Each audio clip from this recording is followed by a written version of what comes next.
बोलते हैं। तो सुखदेव जी ने आज सबसे पहले तो उनको साधुवाद दिया कि वरियाने शत प्रश्न कृतो लोकहितम नृप। शब्द पर ध्यान देना, लोकहितम, तुम्हारा जो प्रश्न है वो लोकहित के लिए, अर्थात देश में रहकर जब भी कोई ऐसा प्रश्न करें, ऐसा कोई कर्म करें जो राष्ट्र को समर्पित हो, तो ऐसा व्यक्ति अपने जीवन को सफल कर लेता है। केवल हम कमामें, हम खामें, आप कितने भी ईमानदार हो, आपने कभी घूस नहीं लिया, आप ईमानदारी से पैसा कमाते हैं, ईमानदारी से व्यापार करते हैं, कभी झूठ नहीं बोलते, लेकिन केवल परिवार में व्यस्त हैं, तो आप महापुरुष नहीं हैं, निकृष्ट श्रेणी में गिनती होगी।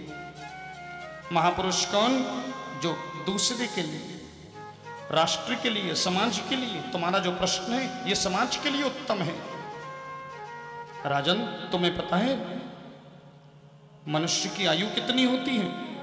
बोले गुरुजी सुना तो था 100 वर्ष। बोले नहीं नहीं, 12 घंटे के दिन और 12 घंटे का दिन और 12 घंटे की रात के हिसाब से तो 50 वर्ष केवल मनुष्य जीते हैं और उसमें भी सारा काम करते हैं। तो बताओ मनुष्य की आयु है कहां? बोले गुरुदेव तो क्या करें? बोले सच्चा मनुष्य वही है, चतुर मनुष्य वही है, बुद्धिमान पुरुष वही है जो इस शरीर से जल्दी जल्दी काम निकाल ले। भाई आपको कोई चीज मिली हो और आपको टाइम लिमिट कर दे, बोले सुनो मैं तुम्हें पारसमणि दे रहा हूं और ये 12 घंटा इसका मियाद है, तुम 12 घंटा रख लो और 12 घंटा में जितना गोल्ड बना सको बना के सवेरे 5:45 बजे दे जाना। तो समझदार मनुष्य वही है कि भाई चलो मिला है तो बना लेते हैं। अब ये थोड़ी है कि पारसमणि लिया, उसने कहा अरे वाह मणि तो मिल ही गया, अरे बनाना क्या, रेल की इतनी सारी पटरी है, किसी भी पटरी को छू दूंगा सोना बन जाएगा, बाद में काट के निकाल लूंगा, बाद में करेंगे, पहले सो जाता हूँ 2 घंटे की नींद ले लूँ। अब बेचारा रात में सोया, नींद खुली 7:15 बजे, मणि छीन लिया। बोले बेचारा गया काम से, खुशी की इतनी ओवरडोज मिल गया कि बेचारा सोना बनाना ही भूल गया।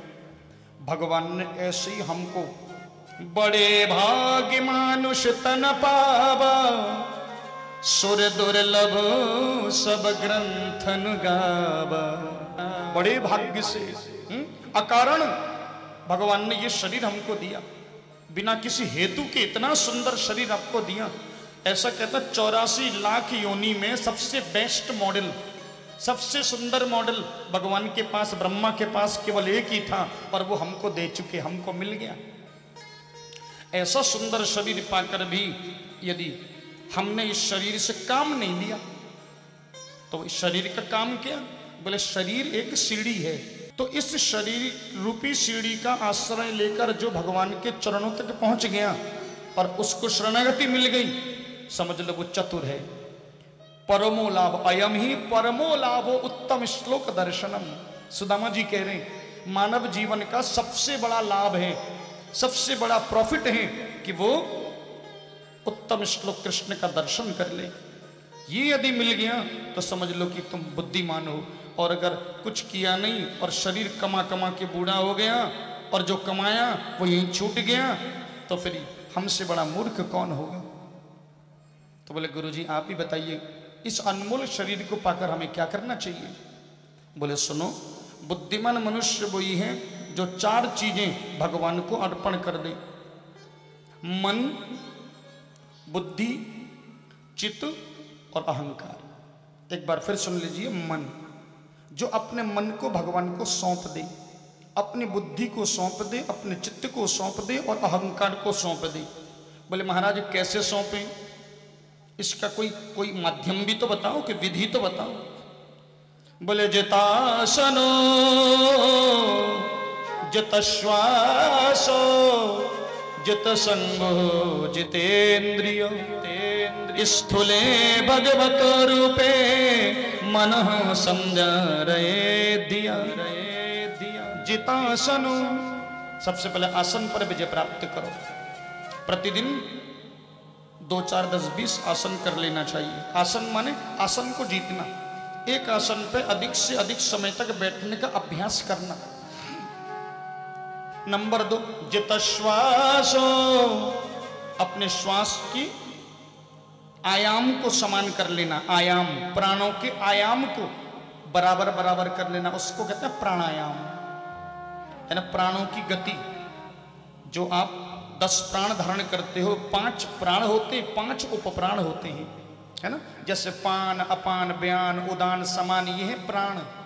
और 5 उपप्राण भी हैं जो इनके सहायक हैं, जैसे कृकल, धनंजय, नाग, कूर्म, ये सब है उपप्राण।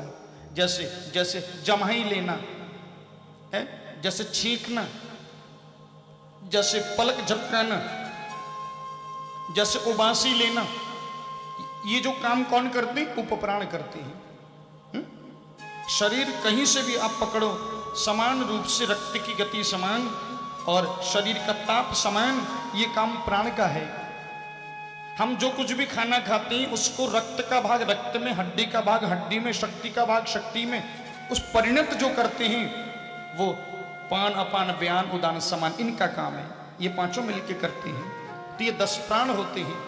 तो ये 10 प्राण की पुष्टि के लिए हम प्राणायाम करें। प्राणायाम करोगे तो शरीर भले ही कमजोर लगेगा लेकिन प्राण पुष्ट रहेगा।